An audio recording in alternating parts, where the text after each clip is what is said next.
Tok, assalamualaikum. Membuka pintu. Waalaikumsalam. Silakan masuk Ibu. Silakan duduk. Untuk menjaga privasi Ibu, saya akan menutup pintu terlebih dahulu ya Bu. Menutup pintu. Perkenalkan Ibu, selamat pagi. Perkenalkan nama saya Bidan Uci yang bertugas pada pagi hari ini. Sebelumnya dengan Ibu siapa? Ibu Feni. Baik Ibu Feni, ada yang bisa saya bantu Ibu? Iya Bu Bidan, ini saya ingin mengetahui tentang perkara antepartum. Sebelumnya, apakah Ibu ada keluhan? Enggak ada Bu. Nggak ada keluhan ya. Sebelumnya, apakah Ibu sudah mengetahui apa itu perdarahan antepartum?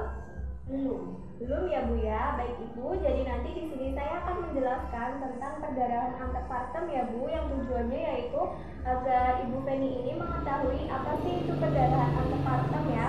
Yang pertama yaitu saya akan menjelaskan tentang penyebab perdarahan antepartum ya Bu. Jadi apa saja sih penyebab perdarahan antepartum? Penyebabnya itu yang pertama bisa placenta previa Bu, yang kedua bisa solusio placenta. Nah, pengertian dari placenta previa ini apa sih? Yaitu placenta yang letaknya itu abnormal Bu, yaitu pada segmen bawah uterus sehingga dapat menutupi sebagian atau seluruh pembukaan jalan lahir. Nah, selanjutnya ada placenta previa. Apa sih itu placenta previa?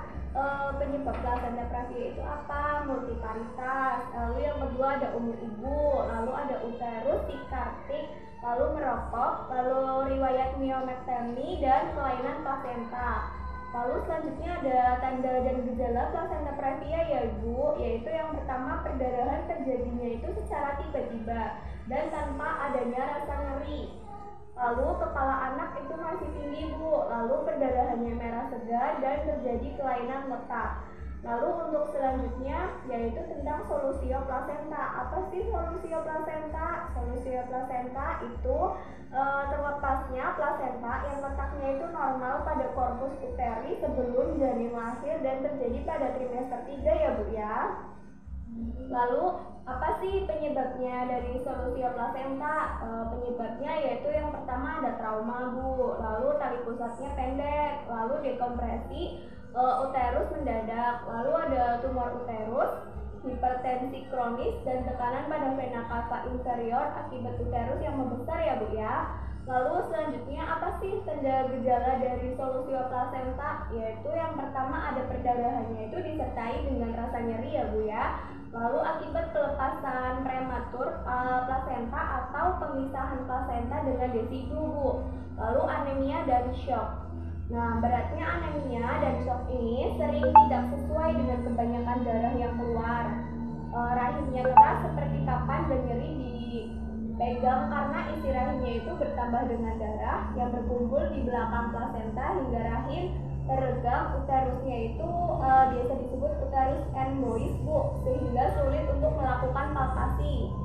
Lalu ibu itu kalau misal mengetahui tanda gejala yang saya sebutkan tadi Bu, seperti atonia dan solusio placenta, ibu harus ya Bu ya, harus wajib segera menghubungi tenaga kesehatan, yaitu bisa ke bidan atau dokter. Nah, kalau ibu mengalami tanda-tanda bahaya tersebut ibu bisa langsung ke tenaga kesehatan biar dapat ditangani dengan segera ya Bu ya. Apakah bahasa saya mudah dipahami Ibu? Iya. Sebelumnya apakah ada yang ingin ditanyakan? Ya, sudah jelas. Sudah jelas ya Bu ya. Baik, karena Ibu sudah jelas, saya akan menanyakan tadi penyebab dari perdarahan antepartum ada dua ya Bu. Apa saja ya Bu? Iya, ada dua. Yang pertama bisa terjadi karena placenta previa. Iya betul. Solusio placenta. Iya betul Ibu. Baik Ibu, sepertinya Ibu sudah paham ya Bu, karena Ibu sudah paham dan tidak ada, apakah ada yang ingin ditanyakan? Nggak ada ya, karena Ibu sudah paham dan tidak ada yang ingin ditanyakan. Saya cukup sekiankan konseling pada hari ini ya Bu ya. Mohon maaf apabila ada salah-salah kata. Mari saya antar Ibu ke depan. Terima kasih. Terima kasih.